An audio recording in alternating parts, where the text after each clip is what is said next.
Round 4 of the 2005 F1 season takes us to Imola. This was the penultimate holding of the San Marino Grand Prix in 2005. The race had been going on since 1981, the last one under the San Marino name in 2006, before being brought back for what was intended to be a one-off race during COVID in 2020 as the Emilia-Romagna Grand Prix, and stayed on the grid until 2025. In terms of how things are going in this 2005 season so far, it's been a positive start for us. That championship position is a little bit exaggerated, if you like, because we've done quite well at being consistent so far. We've had 2 podium finishes, a 4th place finish. Ferrari had a 1-2 last time out, that's really helped them out, but McLaren, being plagued by reliability both in Malaysia and Bahrain, has meant that they're only 6th and 7th in the championship. That McLaren seems to generally be the pace car, but it's Ferrari out on top in the constructors at the moment. So it's the McLaren of Kimi Raikkonen on provisional pole, with the 2 Ferraris yet to set a lap time, and ourselves. Of course, this aggregate qualifying works out based on the previous race's results, where we finished in 3rd. A good lap from Takuma Sato today, good showing from the Hondas. Other than that, any breaking news? No, I don't think so. Been an okay lap so far. I've no idea where it's going to put us. One thing that is different about this circuit, its original formation compared to F1 when it's last visited, is the fact that we have a final chicane at the final corner. This isn't going to be a great lap, you know. It was 118 we were hoping for, and it's a 120.3. So possibly for the first time we might struggle in qualifying around a circuit. That has only put us P16 with the 2 Ferraris, yet to set their time. And just looking at this, what I cannot grasp is, I mean, in the 3rd sector we're a lot quicker, but look at those first sectors. I mean, we weren't that bad in the 1st sector. 4 seconds off in that 1st sector. Well, Michael Schumacher's just about to start his lap, so it might give us a good indication of what's happening for the AI at that 1st sector. Well, he's actually done a 17.8 as well, so that's interesting. Michael Schumacher is 3 seconds off in that 1st sector. 17.8. Everybody else in the session has done 14s. And I wonder if there's a glitch going on somewhere here, because I've skipped the end of the session. That definitely said 17.8, didn't it, for Michael? It's actually upgraded him to a 14.4 in that 1st sector, and he's managed to go only P6, but we've got a big problem here. We're down in P18 at the end of day 1. I have no idea, because it's that 1st sector that's holding us back. In the other sectors we are okay-ish, and well, we're a lot quicker in sector 3 actually. That's probably what's helped us to beat Prix, Saka and Karthikeyan. But it could be a near back of the grid job here. Alright, let's see on this Sunday qualifying lap whether it's possible to get any of those 4 seconds back that we're losing in the 1st sector. And I don't know, it can only be, there's only really 2 corners in this 1st sector, so it can be the run off that chicane, which wasn't fantastic, and then this 1st corner here, the left, followed by the right. I mean, there is no way that anybody's doing that 1st sector in 14 seconds. I mean, I think we've improved this time round to do a 17 something, yeah, it's 17.9, and being distracted by that, have run off the track, but probably lost us, what, half a second possibly, but that 1st sector I can only think, well, there's got to be a timing glitch, because the fact that we saw Schumacher do a 17.8, I think, and then that miraculously changed at the end of the session to a 14 point something. Maybe there's a time, and I'm hoping it is a timing glitch, because if the AI are 3 seconds faster in the 1st sector, then we've got a problem on race day. We're just going to make the most of what we can though on this lap, and hope we can start as far up the grid as possible. Oh dear, that's a disaster. Might be a back of the grid one with that run off. We've had 2 runs off the track on this lap, and not quite mastered that chicane yet. We go wide in hunt for as much lap time as possible, and it's actually slower than yesterday, 121.1. I think we will be at the back of the grid. Forgot to change the webcam in between shots, so apologies for that. But the one thing we can't make any apologies for is our pace, and we are starting in the back row, but miraculously still, even though we are 3 seconds slower in the 1st sector, we are still ahead of Narang Karthikeyan. Actually, looking at this, if that 1st sector isn't a timing glitch, then we are, I would say, on a roundabout comparative pace with the front runners. But any surprises? Well, Kimi Raikkonen actually had quite a poor lap time, didn't he, today? Only starting P4. Schumacher P7. Fisichella on pole in the Renault. That's well deserved. Fisichella previously is best P3 in qualifying, and P3 for Fernando Alonso. So that's the 1st pole of the season for Renault. 3 constructors in the top 3. We've got Takuma Sato out qualifying Jenson Button. That's for the 1st time in this season. So we've got a bit of a mixed up grid at the front. Let's see if we can get involved. A lot of overtaking to be done today if we are to get in the points. But we won from P15 in Malaysia, so it is certainly possible. We are away for the San Marino Grand Prix. It's a decent start. That Toyota in front of us isn't a good start. We get off the gas for a little while, but we're okay. We've made a few positions up even before the first corner, and it is all going to be confirmed now whether it was just a timing glitch. I think it is, because the AI aren't exactly zooming their way through. In fact, they are very sluggish off the line, and we'll use this starting opportunity to make more places up. We are up to P15.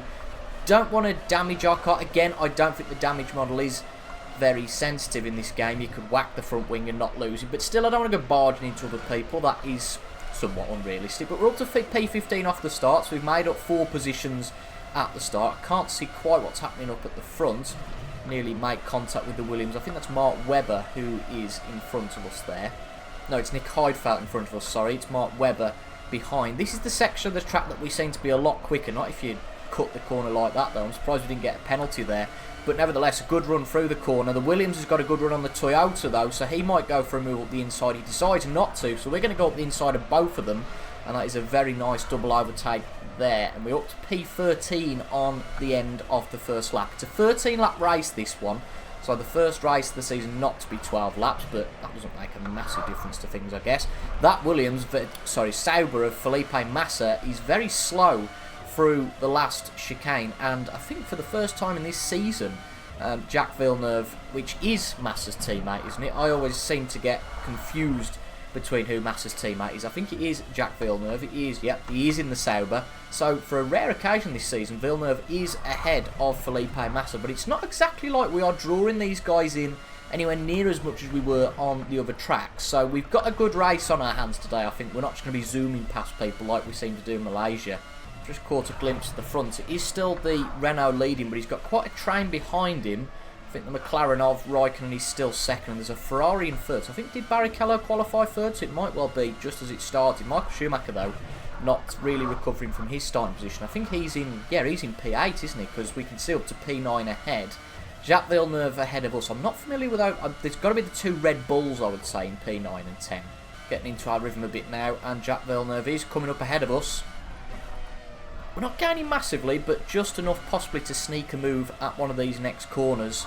We can get a good run off to the chicane. I think the AI are very slow here. I don't want to go too quick through here to exploit that, but I think, oh, again, I've cut the corner. That's naughty of me. Little slap on the head there for that. Don't get as much pace, to be fair, through there as we thought we might do. So that might not be where we're quick in this last sector. I'm wondering with how slow Massa was on the last lap, whether it is that last chicane that the AI are really tentative at. But a really good run through the left-hander, and we've got Jacques Villeneuve out of the corner. Give him a bit of room going into the chicane. Yeah, I think is it the chicane? No, the Red Bull's not that slow out of it. A good improvement to our fastest lap of 120.4. Villeneuve already nearly a second behind. We've got the slipstream on Christian Kling going down into the first corner. Go up the inside, nudge him out of the way. And we are now up into the top half of the field. But on lap 4, the rest of the field seemed quite a distance away. So I don't think it's necessarily going to be in continuation of the good pace we've had to the start of the season. But you know what? I welcome that. I welcome the added challenge. We can pick up a couple of points today, especially given where we started. That would be a good recovery drive.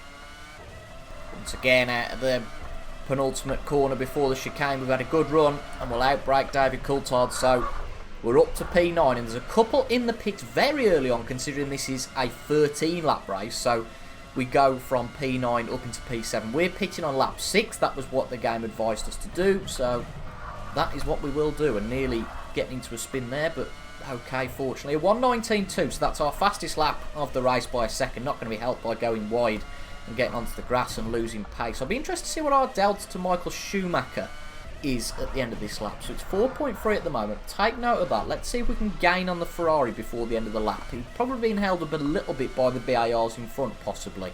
Well, we won't be able to see the delta exactly to Michael Schumacher because he's pitted at the end of lap 5, but it was 3.7 at the end of the last sector, so we are definitely a little bit quicker than Michael Schumacher. But some interesting pit strategies going on here. Pitting very early on. Again, I'll reiterate that it looks like in this series that we're very lucky not to spin there again at the first corner, but it is just pit stops for fuel, no pit stops for tyres involved here. So the timing of the pit stops not necessarily a massive thing in terms of tyre wear. We've got no problems with tyre wear. But I guess with fuel, particularly pitting on lap 4, you could be a bit quicker at the start of the race. We are on 6 laps of fuel, so I don't know how much that really plays into things or whether I'm reading too much into it. One thing I do know for sure is that we've absolutely left David Coulthard. I think he is still out there with us. And if you look on the mini-map on the bottom left, you can, yeah, it's Christian Klein then. Well, even Christian Klein. We know we got past Christian Klein some time ago, but that might have only been, what, 2 laps ago? We're already 5 seconds ahead of the Red Bull. So, considering those guys were running 9 and 10, we should be comfortable coming out in at least P9. In fact, I wonder whether the pits were redesigned altogether at this racetrack, given that the position of the pits are a little bit different now, whether it's just a longer pit lane leading up to it, I'm not sure. But we've got 3 of the leading constructors in behind us. You would expect them to be in front as we come out the pit. Tried to do some fancy camera work there, and it might come out with a following view, which we don't really want too much. And we're out just behind the Honda, are we? So we're in P10, which is quite a surprise, because I would have thought we'd have been P9 coming out, unless maybe somebody pitted really early, maybe. But that is the BAR that we're behind now in P9. It could be the fact, actually, that some people have gone longer. I didn't think that could be the case, because for Button to be outside the points now when he was running ahead of Michael in P8 would suggest that there's definitely somebody still to pit. But 7 laps to go here. I think we can get the BARs. If Michael Schumacher's still there, we can get past Michael, who's having an uncharacteristic bad day. That won't help him in the championship standings. A better return to form for McLaren, it seems. But what's our potential here? Maybe to get past these 3, possibly P6, P7? Yeah, so it's P9 after the stops. We had 1 late stopper. So any advance on this position we're in here, and it will be a 4th consecutive points finish. Not exactly racing up behind anyone. I'm sure we were 3 seconds behind Jensen at the end of the last lap, and we are still 3 seconds behind. No big adventures on that last lap, so not like we made any massive mistakes. We could just be comparable on pace, possibly, to the AI, which means that this is where we're going to end.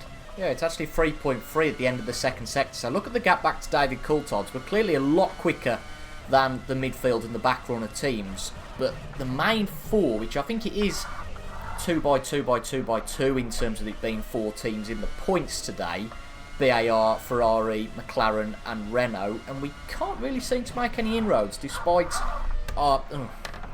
doing that.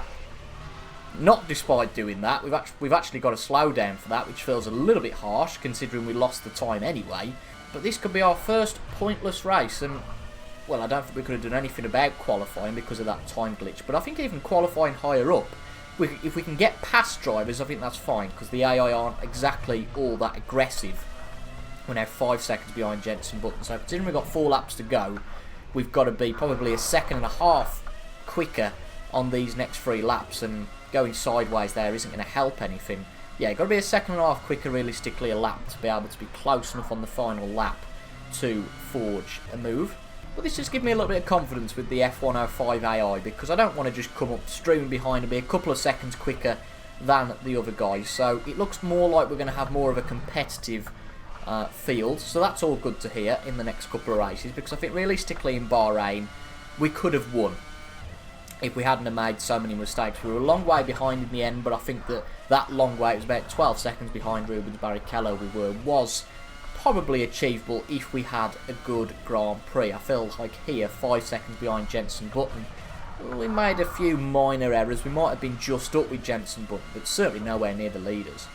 And just looking at the situation up at the front, it looks like it could be Giancarlo Fisichella to get his first win of the season, and Renault's first victory of the season as well. Montoya runs second at the moment, Barrichello third, and Kimi Raikkonen fourth, Alonso fifth, and then we know about the BAR situation. Michael Schumacher just can't seem to get past that BAR of Takuma Sato, and then Jensen Button at the moment rounding out the points. Not wanting to tempt fate, but this could be the first race where every driver finishes, and that's what's really plagued McLaren so far, and of course the first race where we're not going to get any points. Oh, well, that's that whole no DNFs gone. We have a Renault who is out of the race, and it's the race leader again, another driver retiring from the front of the field. Giancarlo Fisichella, after a good couple of races actually. I think he got on the podium in Malaysia, didn't he? And did he finish fourth possibly? In Bahrain, he has retired from the front of the race, so we're going to get a solitary point, but that will help McLaren, Montoya possibly picking up his first win of the season. I think give us a lap or two more, we might have just got on the back of Jenson, but we've had a couple of good laps, a 19.2 again on our last lap. That matches our fastest lap of the day, but it's a real train here, isn't it? The train behind the BAR of Takuma Sato for Michael Schumacher, he just cannot get past him, and it looks like it's all pretty close at the front as well, so it'd be interesting to see if Montoya has indeed held on. We're a second and a half behind Jenson Button. A good last sector might mean that we end up only a second behind Jenson Button, and if I'm not mistaken, it'll be Rubens Barrichello who leads the championship out of this race. Looks like he's going to finish in P2, but as we come around the last corner, a good recovery, I think, from where we were, to be fair. We set our fastest lap of the race, an 18.5. And I think we'll take a solitary point, obviously helped out by the fact that Fisichella retired. And it is Montoya who gets his first race win of the season. Look at the gulf, though, between the best and the rest. Coulthard nearly 14 seconds behind us. Jacques Villeneuve in P10.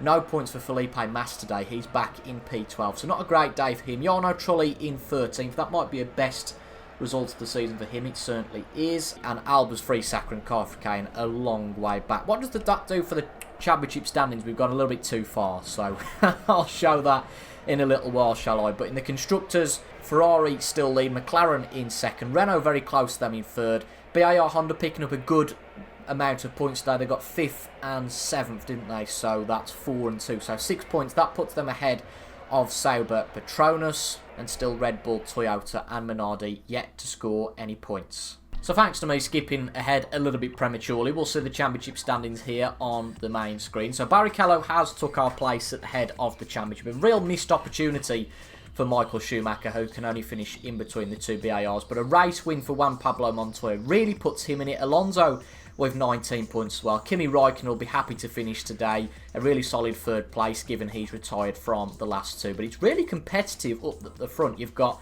all 6 really of the main 3 teams in with a shout of winning a race. And we saw that. Montoya winning today. The Renault's up there with a chance. Ferrari getting a 1-2 last time out. So really exciting scenes to see at the start of this Formula 1 season. And I'll be back in the next video coming to you very soon with the Spanish Grand Prix. Leave a like if you've enjoyed, that helps all the algorithm and stuff down below. And subscribe for regular F105 career content. And I'll see you in the next one.